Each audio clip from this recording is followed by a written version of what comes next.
Thank you. Welcome, everyone. My name's Tessa Norton. I'm the marketing manager at Yorkshire Sculpture International, and we're thrilled to introduce Nwando Ebizie today, and her commission is open upstairs. And I know our friends at the Hepworth are thrilled as well to be working with a Yorkshire-based experimental artist as well. I'd just like to say a few words about Yorkshire Sculpture International. We are a unique collaborative project between the Hepworth Wakefield, the Henry Moore Institute, Leeds Art Gallery and Yorkshire Sculpture Park. So the partnership is to celebrate Yorkshire as the home of sculpture in the UK. We're supported by funding from Arts Council England, Leeds 2023 and Wakefield Council.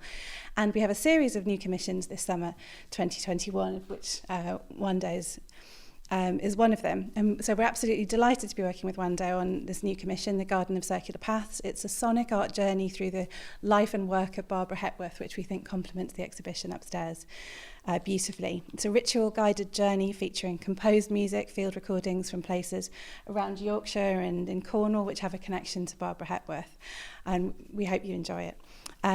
Today, Nwando is in conversation with Dr Maggie Aderin-Pocock, a space scientist and science communicator, and we are thrilled to be hosting you both and looking forward to hearing what you're both going to discuss. And just a housekeeping note, if you need the fire exit, it's back out through the front door. All right, but welcome to both of you, and thank you very much for joining us. Thanks for having us. Thanks. Oh, I've just seen my friends come in. Sorry, this is very unprofessional. Yeah, there's just two of my friends who just walked in. They're called Sam and Pow. And they're on their way. Yeah. They came up from London. So. Oh, right, this morning? Yeah. Gosh. Hello, thank you, welcome. Thanks for joining us. My name's Nwando, and so thank you so much to Yorkshire Sculpture International and Yorkshire Sculpture Park for inviting me, first of all, to do the commission and to do this in conversation. I wanted to invite Maggie because, well, one, she's just one of my favourite scientists, so it was just a good opportunity to meet her. So that was really cool. But also, I think, we met yesterday and we were finding so many commonalities between us, and I feel like my approach to creating the commission was really to try and pour myself into whatever the space left by Hepworth is and find connection with her. And as I was doing that, I just felt like there was so many connections between the three of us. And I see, in one way, I see no difference between scientists and artists. I think we're explorers. I think we observe the universe. I think we fail and we ask questions and we solve problems. And I can just think of no better scientist, no better person of any discipline who does that than Maggie. So yeah, I wanted to invite you. Wow. Sorry, I'm blushing. Thank you. So that's why I invited you.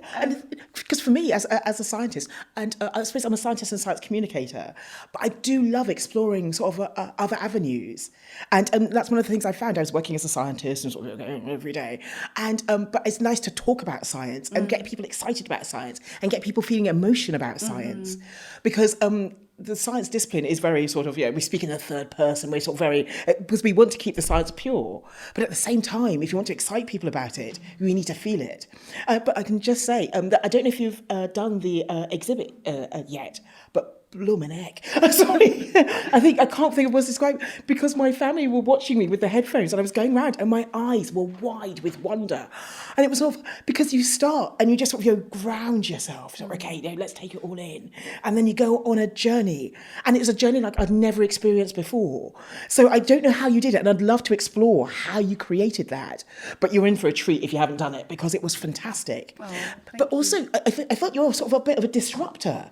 Because I go around with my family, actually my husband and daughter are sitting at the back, but again, we go to lots and lots of different art galleries across the world, and you sort of stand there and you sort of take it all in, yes, okay, and then you move on to the next piece. But you say, don't do that, go in, what draws you? Lie down and take it all in this way, kneel down and sort of just experiencing it in a very, very different way. So it seems like sort of just a very different way of doing things, a sort of very creative way of doing things. So how did you come about it? So, first of all, thank you so much. It's a real honour that you connected to it and you enjoyed it. I'm interested in ritual and I'm interested in creating experiences for people to help them to connect inner, what's going on inside your psychology, your physiology, and outer, which can be the space, it can be the world, it can be the universe. I like to, I feel like I want to offer a service for people to have space to do that, to have access to something that they might need.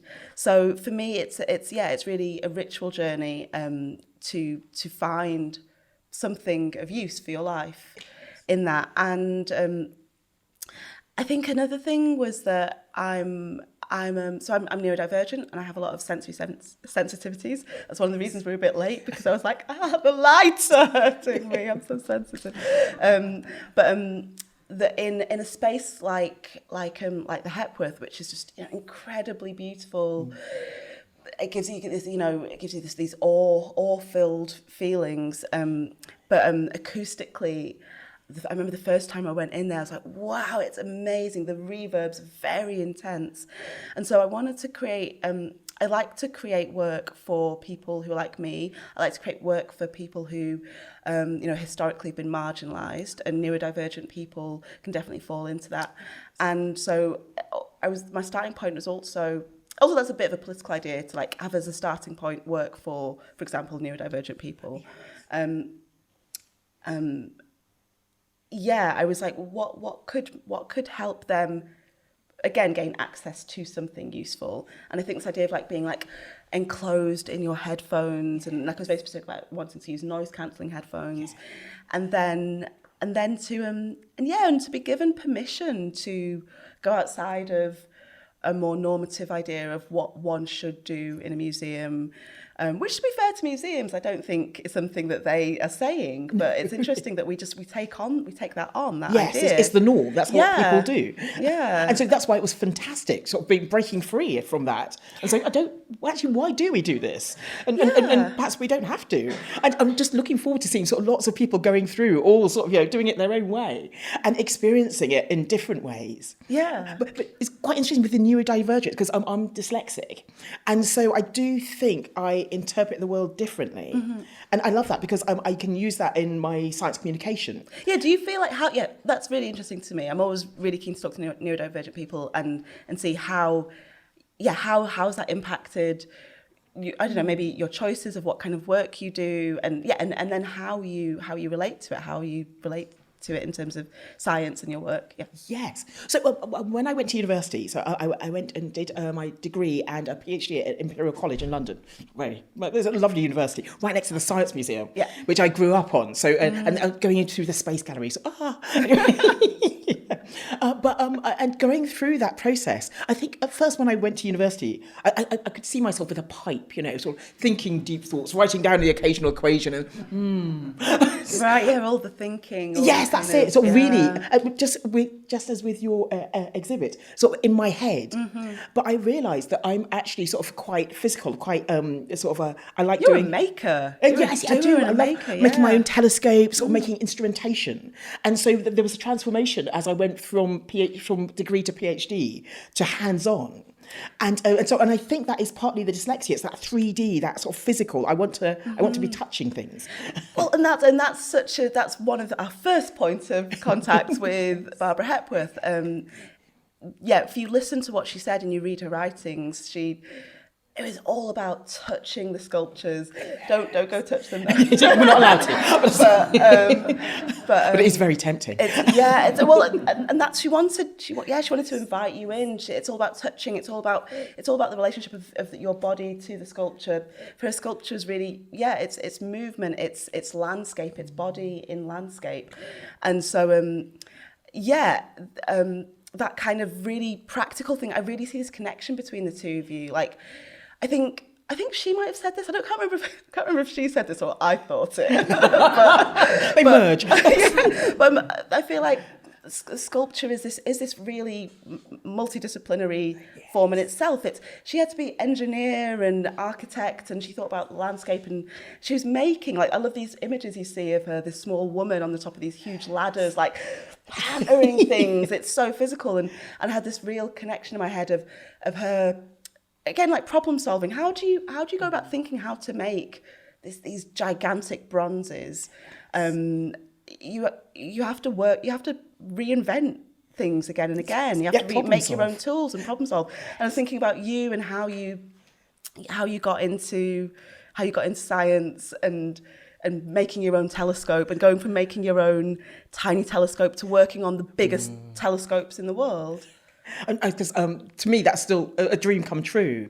So as a child, I actually bought a telescope. It was a little one, and I bought it from Argos, and it had little plastic lenses, and it was useless. They're much better these days, but it was useless. But see, I think that problem solving, and I think you can see that in Barbara's work and see it in your work, that you sort of think, okay, how do I get people into this? How do I break down the barriers? And it's trying to find solutions. But I love that. There's a joy in it. Yeah. And I don't know if it's the neurodiverse. It's funny because with the neurodiversity, I think you're taught how to overcome obstacles early on. Yeah, you have to work it out for yourself. Yes, and find sort of different solutions. Yeah. And so with dyslexia, for instance, I was in the back of the class, and because I was just assumed to be dumb, so I was put at the back of the class, with the safety scissors and the glue, keep her occupied. But my dream was to sort of, reach for the stars, literally. And so you find ways of okay, I can't do it that way, so maybe I can go around this way. And I think I see that in Barbara's work. Okay, because I've seen her sort of standing by this monumental piece of rock, and think, okay, I'm going to tame this. Yeah. And sort of getting the tools and sort of getting in there. So I think that is, and I don't know if that's your neurodiversity or just human character, really. Yeah, I mean, I think the way I think about neurodiversity is that we're all on this spectrum, all our brains are on this spectrum, so we're all on a part of the neurodiversity spectrum. Yes. It's just that part of us, some of us might problem solve in this way, and some of us might problem solve in a different way. Yes. And but in terms of problem solving, one of the really interesting things I love about your life and work, it was this idea that when Princess Diana was drawing attention to the terrible issues with landmines, and you're like, I want to be a space scientist. You've known that since you were a child, but you're like, but there's this problem here. I think I can help. I can go into solving that.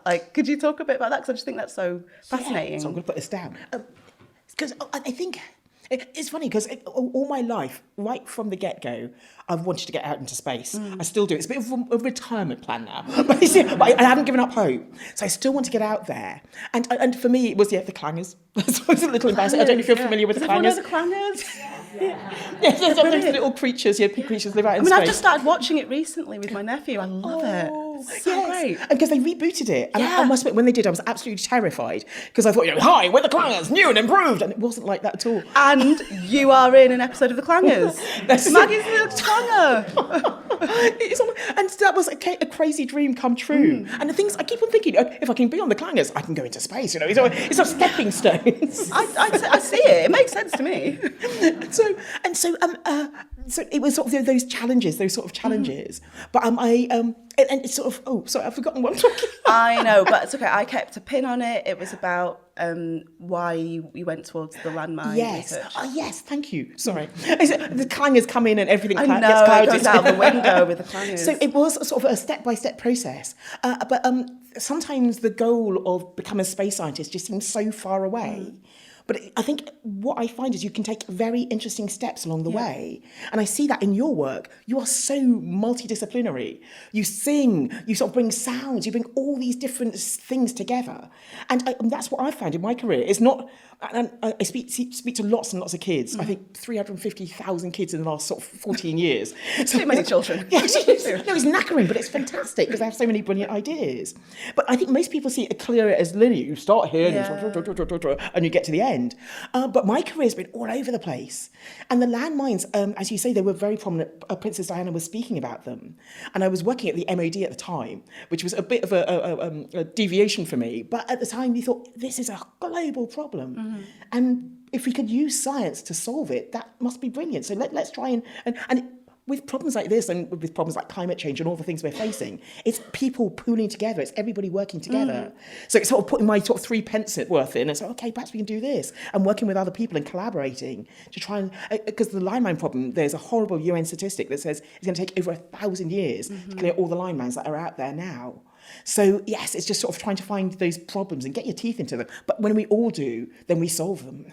And I think that I feel again that there's something really reflected in Barbara Hepworth's work. She was very political. She campaigned against nuclear disarmament. She made the piece for the United Nations one. She had like very strong spiritual beliefs, which really went into her work. And I think that she felt that her work was a way to kind of share that with people.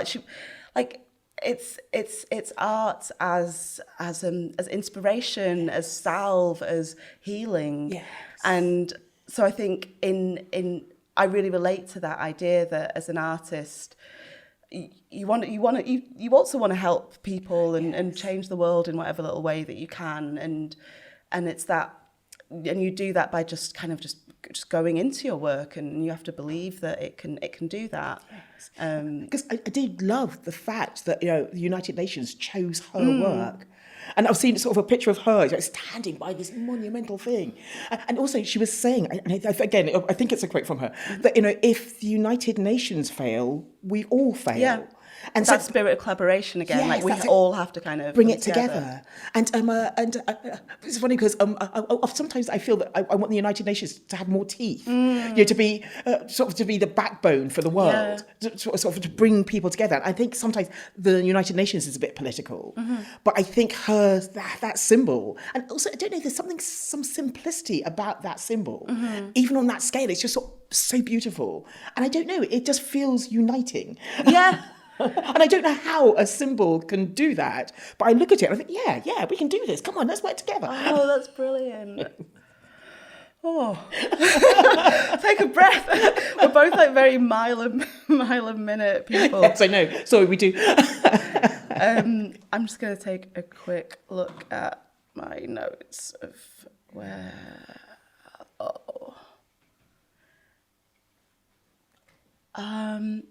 One of the other things I wanted to talk about was, God, we've actually gone through most of it. We're just chatting away. Is that what in terms of time for questions was that?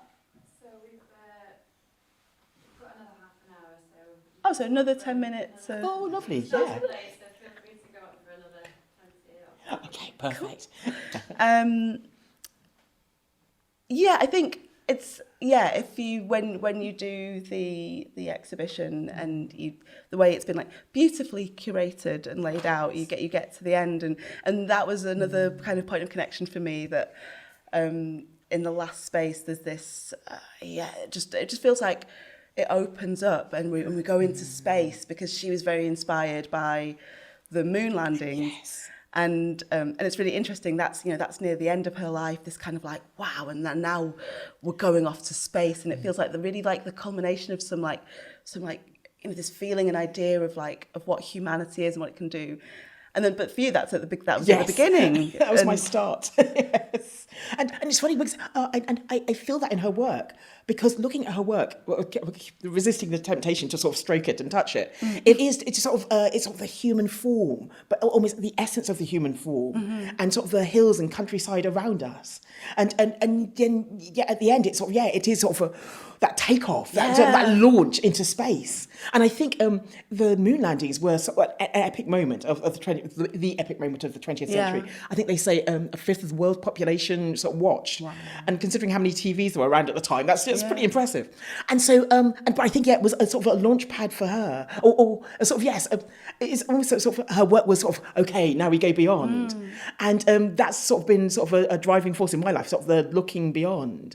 But it's quite an interesting time now, because we're now looking again at because there was the sort of the space race and sort of the moon landings, and everybody, come on, space, and it sort of dwindled down a bit. And by 1972, they cancelled quite a few of the other moon landings they were going to do.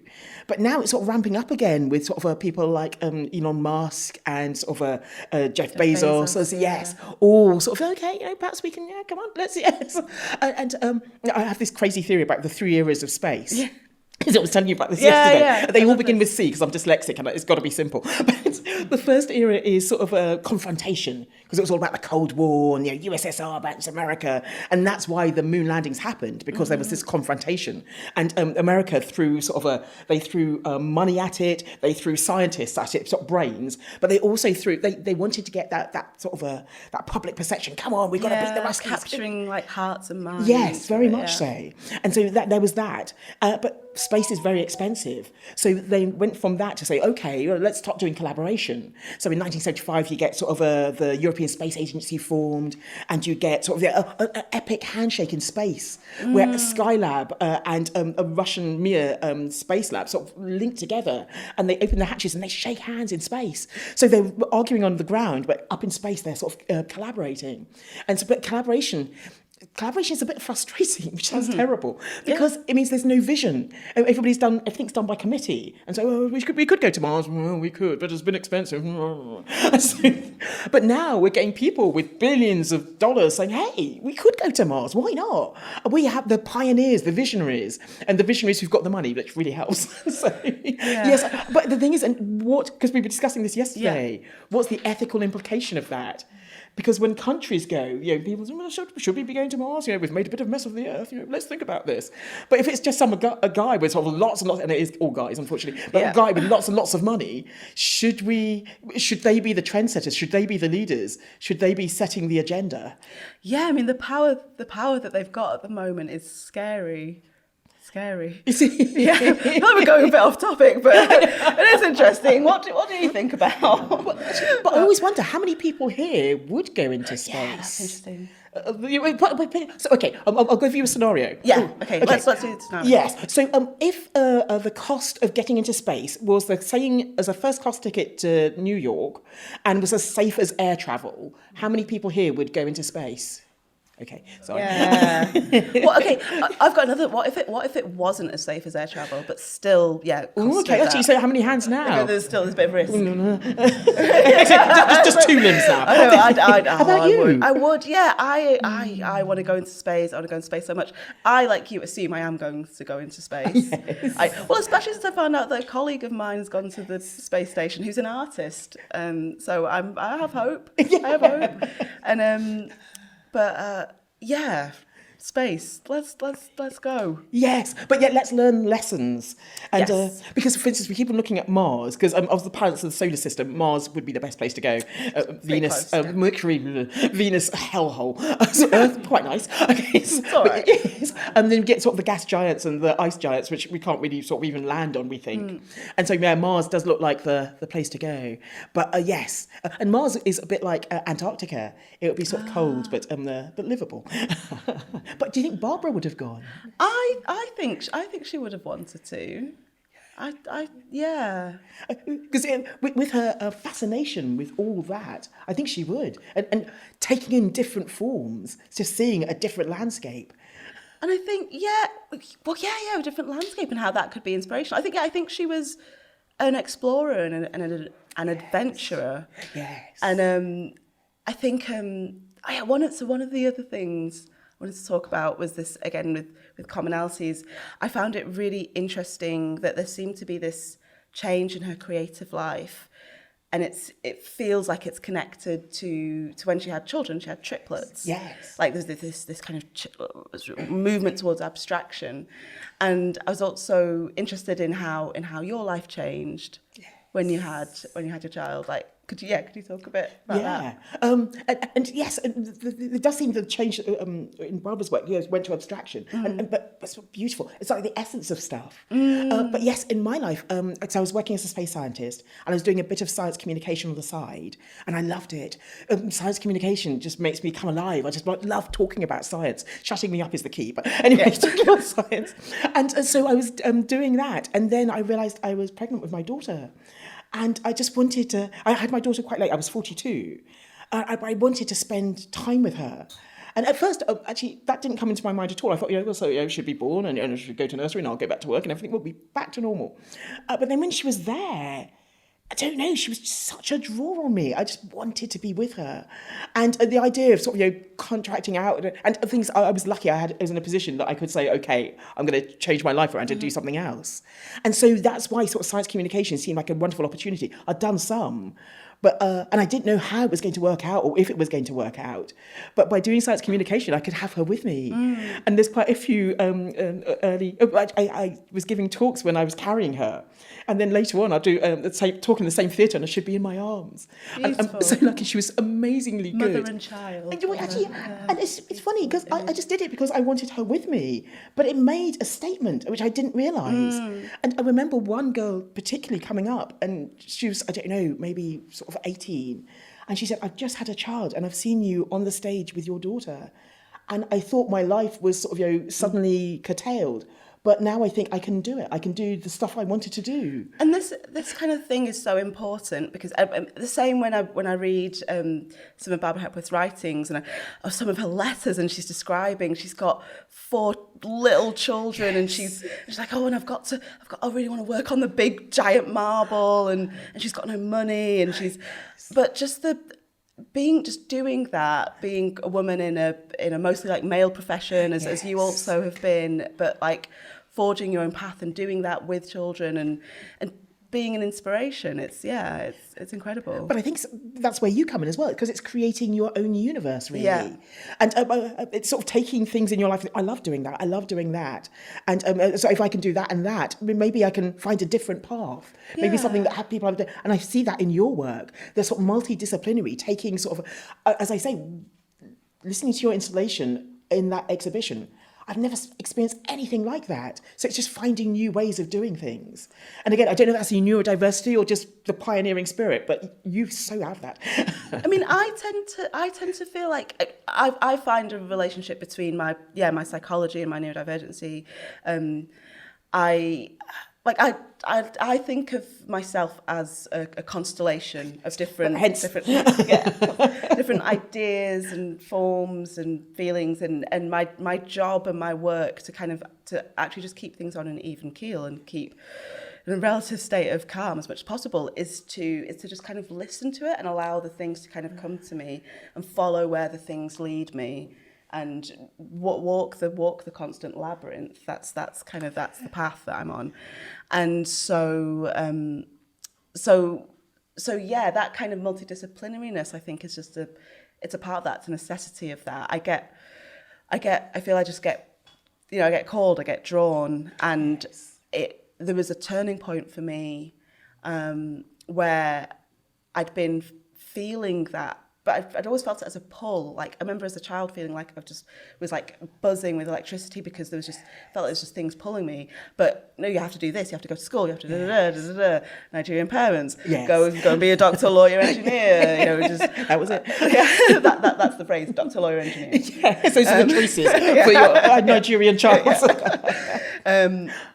And so there was a turning point, kind of break through where I was like, oh, right, no, I just have to, like, fall back into it. And it can be a bit chaotic and a bit tempestuous, but that was how I understood how to start creating work as well. And the work is always as a reflection of that internal state, I think. Yes, but I suppose it is letting go and sort of stepping off the path, which is terrifying. But yes, but it's so productive because it's creating the sort of thing you do. Thanks. I feel like questions now. We can sit here all day talking. Yeah, because otherwise we'll just get into just chatting. But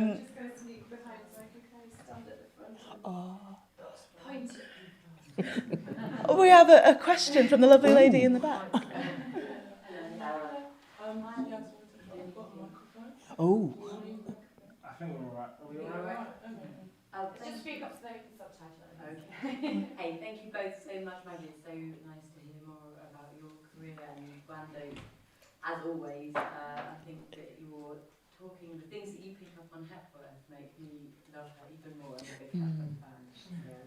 She's the curator of the incredible exhibition. And I wondered if you could talk a bit more, when we're talking about the United Nations sculpture and this kind of form, I was reminded of the bit in your piece where you provocation, which is a kind of standing stone that relates to that work. I wondered if you could talk a bit about your experiences of doing some of the field recordings and how that Great idea. I didn't think of that. Yeah. Thanks. Yeah, great question. So I was offered the commission, and I thought, yeah, I need to. My process is, well, I just need to connect. I need to connect. I have a question. There's just a question mark.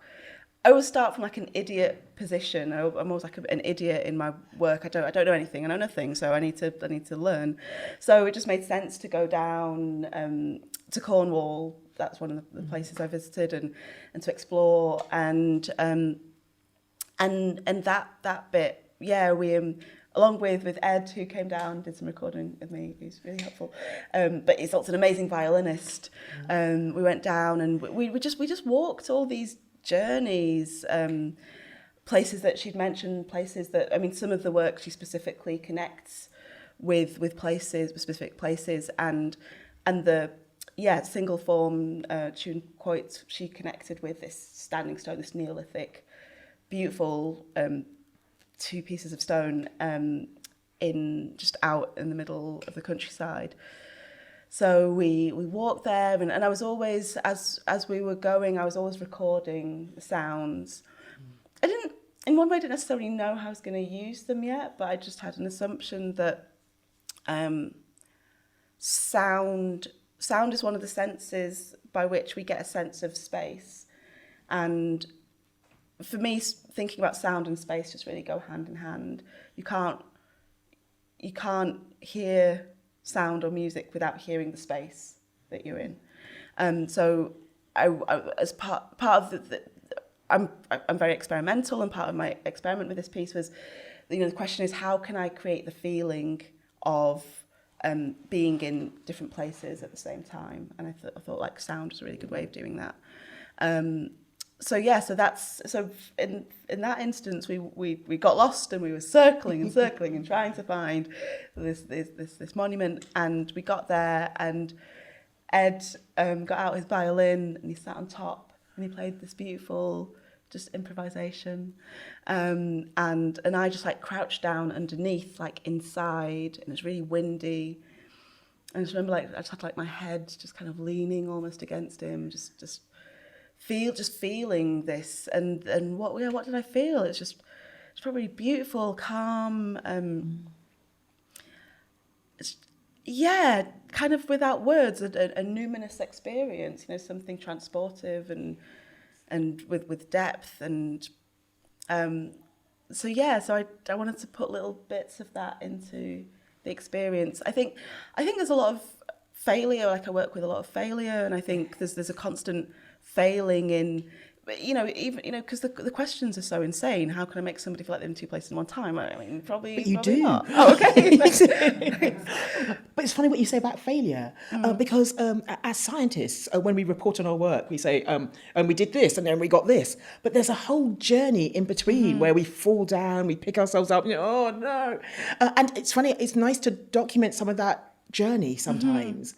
And also because when you listening to you, because it did feel as if you were in my head yesterday when I was walking around, and but you were taking me to various places. But do you plan that, or does it all come together at the end, or the creative process? I find that fascinating. Yeah, and so do I, actually. I'm really interested in process. I'm kind of more interested in process than the end thing, but I feel like the end thing is part of the process. So I'd kind of like, I feel like my work is all process, and part of it is that people come into the process. Yeah. I think that I have a vision. I'm very interested in liminal states, dreams, play, the spaces in between, the spaces where your conscious mind can let go and the unconscious can like kind of come out and play. And that's where my work comes from. Really, again, like understanding that was a real like key to going, that's how I create. And so I feel like something happens, and I probably always know exactly what a piece is going to be. There's a bit of it there, and a lot of the process is just finding my way back there. And there's moments where I go, I know nothing. I am nothing. I can't do this. This is a joke. I don't know why they asked me. I don't know what they're playing at. This is all, nothing makes any sense. And that's always quite an interesting moment because it's terrifying. But there's always, after that, that's always when I go, but I know nothing right now because I haven't found my way back. And I work with a lot of technology. I'm really interested in immersive technologies like binaural sound. There's a lot of binaural sound recordings. Oh, sorry. Pin, right? So binaural sound is so a lot of. Oh, can you put a pin in what I was saying before? Yes. Yes. Okay. I'll remember. Okay. Cool. Yes. Okay. Most sound that we listen to on the radio or any music we'll hear will be stereo sound. Mono maybe. Stereo, so if we can talk about sound in terms of images. So if you can imagine like two speakers in front of you like that, that's like a stereo sound image. Binaural sound's really exciting because it's more like how we actually hear with our ears here. So a lot of the time in Cornwall, I was walking around with Ed and also we brought along Alice, and Alice had two little microphones stuck to her head. And we were just walking around like that, and people were just like, I don't know what they thought, but so two little microphones. So then we can get a binaural image that you can listen to. So that's why I quite often feel like I'm in your head. It's because also I got my housemate to do some recording, and she stuck them on her head, and I was just whispering in her ears. Yes. So you really are. It's recreating. I really, yeah. Oh, gosh. Yeah. So right, so yes. binaural sound. So you were talking about you were talking about sort of the dip before it all comes together. The dip before it all comes together. Yeah, but why did I start talking about binaural sound? Oh no. Oh heck. Okay. The dip before it all comes back together. And then how you were going about getting the recordings. Yeah, there's definitely a point to something. But, if anyone answers on a postcard. Yeah, it's. But actually, you mentioned also yesterday apple pie. That sometimes you yes. Yeah. So yeah, because I've been like furiously working on this piece.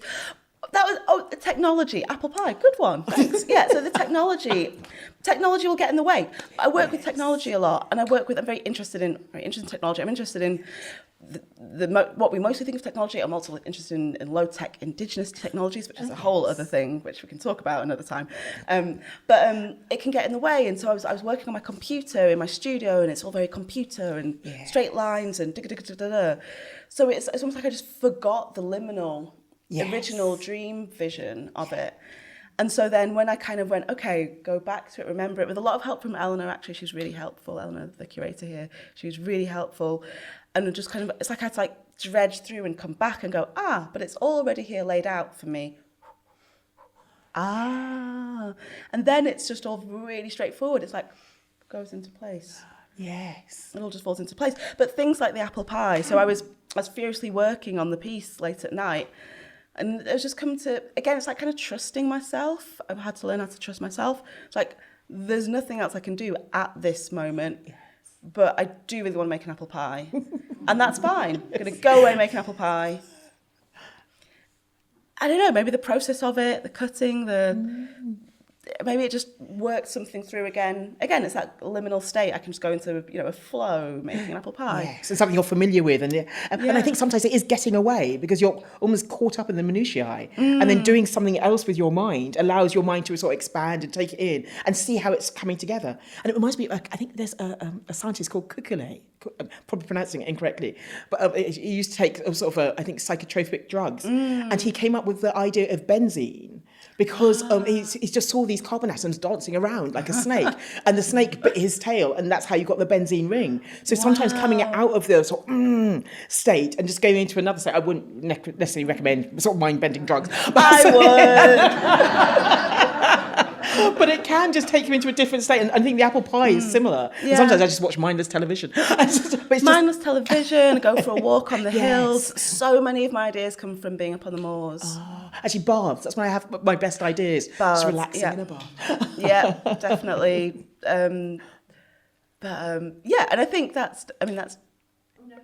Oh, I think I feel like that's another connection with Barbara Hepworth as well. Like, she says, her earliest formed images and memories have come from like just driving over the West Riding, just being on the hills. And when I first heard about that, I was like, yeah, that's like me, like up on the moors, the way that I relate to the stones. I love sitting on stones. Up above Todmorden, there's one of my favourite stones in the world, the Basin stone. It's incredible. I go and sit on there and I just get something. I don't know what it is, but it's powerful and it works. Yes. It's like... But it's funny because your installation, it starts by saying, sort of ground yourself, feel your feet. And there's something magical about that, because then you're sort of, I'm connected to the earth. Let's go on this journey. And I just loved that so much. And that's why I'm but both my family were sort of looking at me, because I had the headphones and they didn't. And they were sort of looking at me going, whoa! And I had a mask on as well. So it was all in the eyes. But it was truly fantastic. Should we open up to the... Sorry, more questions. Yeah, we just gas away. I hate to interrupt you because just listen to you all day talking away. But we've got about 10 more minutes. So if anyone has a question, just raise your hand and hopefully we'll manage it. All over here. Hi, would you both talk a bit about your relationship with your audiences? Because obviously as an artist and as a science communicator particularly, you probably have a different view of your audience and what do you think your audience is and when do you consider them in your work? Really? Brilliant question. Yes.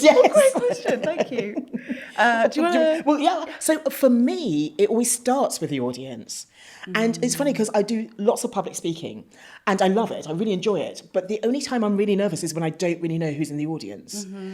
Because I think most things I can tailor, or I can have something for the kids or something for sort of something for the engineers or whatever.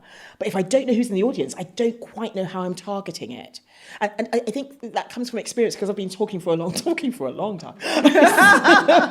It means that I have sort of things in my repertoire which I can pull in and and so I've got sort of crazy things like a Big Brother spaceship going to Mars and something that keeps the 15-year-olds entertained because they're hard.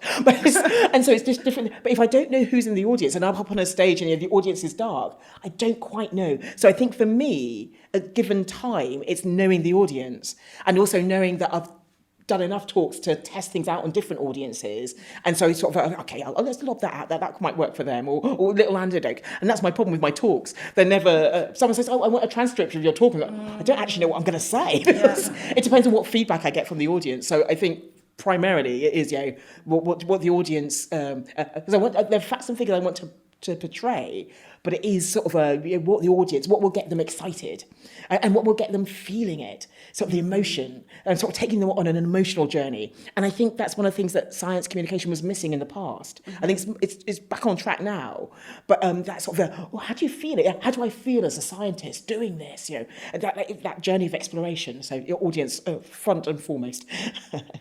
But I really connect to that. I feel like the audience is really important in my work. I'm really a performer, and I think I kind of invite people to be the subject as well. I think of audience as participant because I think of as my artwork as being ritual. I think of the audience as just being a participant in the ritual. So I think about them a lot. The work is very centred around the participant in the way that a ritual is, which is interesting, isn't it? Because it's less like this and this. I don't know. Performance and or art in general can be like this, like objects and this. Whereas I'm more kind of like this. It's like, okay, we're all in this. So it's like the hierarchy is really, really different. And so if I'm thinking in that way, then audience or a participant is just like, it's like partner in the experience, has more autonomy, can, at any point in my journey you can choose to do the exact opposite, but you have to consider that. Then you have to, what does it mean? What does it say about you? What are you? Yes. It's much more empowering and more difficult because there's also an element where people want to kind of sit back and be entertained, and I'm into that. I want to entertain people. tend to desire to please, but I'm also a bit more provocative than I'll allow myself to be, just like as a pure like just I don't know, just give you sit back and be entertained. Yeah.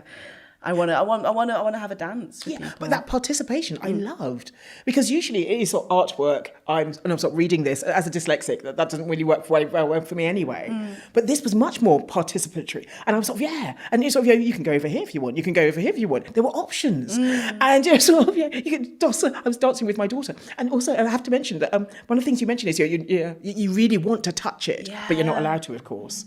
But what I found is I hugged my daughter and was sort of stroking her furry jumper. I needed something to touch. And your fingers come alive. Yes, that's it. And that sort of strangely lasted beyond the gallery, because I went home and I was in the bath and I was looking at things, and I felt more sensory than I had before after your installation. So it sort of it changed me. And that's why that's incredible too. And that's why I always hope that my work exists beyond the confines, that it keeps on like turning and permeating, that you can like see things differently or experience the world differently. So yeah. Yes. Sorry, questions. All right, we've only got time for about one more. Oh no, so sorry. If anyone has one. Do you think of your art as a collecting of a lot of ideas then? Do you see that being creative is just seeing an awful lot of ideas out there and trying to bring in as many as possible so that people interpret it and the ideas they connect with? Yeah, exactly. And I'm very into the idea of it as being a natural philosopher, being like Shelley, like in his room, and he's like messing around with chemicals and exploding things and going writing a poem, because it's all part of the same continuum of being an observer and exploring and so that's definitely how I feel my work is, just these different facets coming together, but they're all underpinned by the same things that underpin your work, wanting to change things, wanting to share, wanting to explore. And the same with Barbara Hepworth, I think. Yes. And it's funny because looking at the exhibition and listening to your sort of installation, one of the things that came out with yesterday is I want to bash rock. I want to create something. I want to. I really want to I want to give it a go.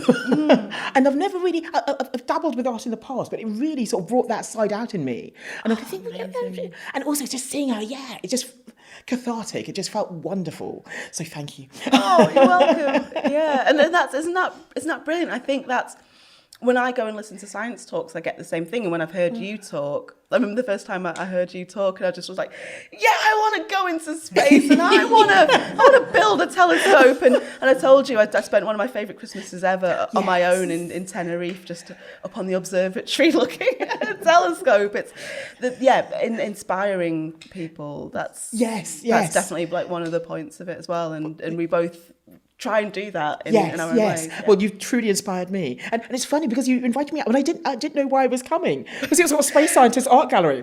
Hey, let's give it a go. I know, I love that you just came. And the thing is, but because of that, there's a certain pressure, because I thought, I put on the headphones yesterday and I thought, well, what if I don't like this? But it was the total opposite. And the thing is, because I've been waxing lyrical, she ain't paid me to say this. It is truly fantastic. It was just, because there's that fear that, it might be okay. But it was sort of, whoa. I felt, reaching for the stars. So try it. It's amazing. I think I can speak for everyone here to say that you both inspired us so much. I honestly feel totally enriched by this talk, and I just, on behalf of Hepworth and of YSI and everyone, I just want to say thank you to you both so much for doing this today. Oh, thank you. And before we applaud, if anyone hasn't experienced Nwando's work yet, there are headsets upstairs in the gallery, or you can download the Bloomberg app and use your own headphones if you prefer. And I just want to say a huge thank you. I'm just elated. Thank you. Thank you so much for having me. Thank you. Thank you.